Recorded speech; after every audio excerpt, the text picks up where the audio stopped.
shir sanadeedkan jaaliyadda Soomaaliyeed uga socda Koonfur Afrika oo la qabto sanad walba xilliyadan oo kale ayaa waxa saameyn ku yeeshay caqabadaha safarka cudurka COVID-19 oo ka dibdhigay xilligii hore loo qaban jiray. gudoomiyaha guddiga fulinta golaha dacwada Albayaan Sheekh Maxamuud Adar ayaa ka warbixiyay faa'iidada uu u leeyahay bulshada shirkan sanad walba loo qabto jaaliyadda Soomaaliyeed ee Koonfur Afrika. kani waa mu'tamarkii 12aad oo jaaliyadda Soomaaliyeed ee South Africa ay qabsato oo ay qabanqaabadiisa leedahay majliska dacwada Albayaan golahaas soo qabanqaabiyay wadanka oo dhan buu ka dhacaa sanadkan dib u dhac yar baa jira COVID-19 iyo mawjada afraad ee dalka laga sheegay dartii ahdaafta mu'tamarka laga leeyahay waa wacyigelinta bulshada gaar ahaan maadaama oo wadanka dadku ay dhaqaalan ku samaysanayaan kuna sii badanayaan culimo ka qabtiri karta qaabka ay dalka noocan ula noolaan karaan dhaqaale ahaan guriyo gawaari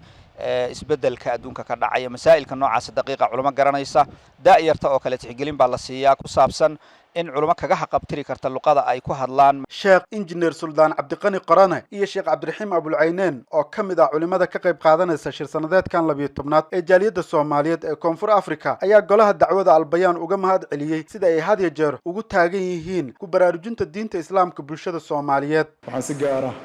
ugu mahad celinayaa uguna duceynayaa maamulka majliska Albayaan iyo qabanqaabiyaasha mu'tamarkan qiimaha badan ee marahaya kii 12aad ilaahay waxaan weydiisanaynaa subxaanahu wa tacaala mid noogu shafeeco inuu ka dhigo mid aynu ku kala faa'iidaysano inta aynu wada joogno aynu wax isu dhigayno wax miisaanka xasanaadka inoo gala rabbiga inoo ka dhigo. ilaahay waa mahad leh si caama si khaas ahaaneedna walaalaha bayaan iyo maarta hoggaanka haya iyo soo abaabulay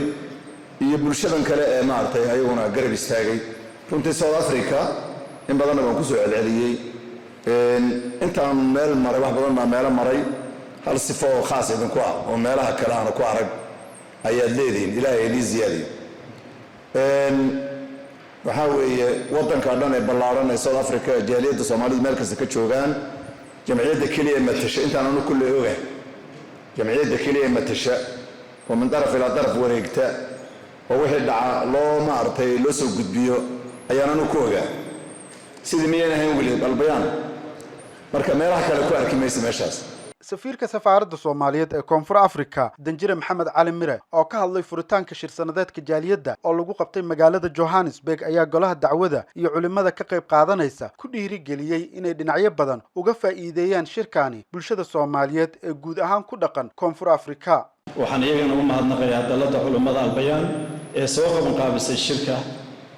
annagoo marqaati u ah dadaalada ay ku bixiyaan oo qodmeynta ummadooda haddii ay noqon lahayd dhinaca la dagaalanka anshax xumada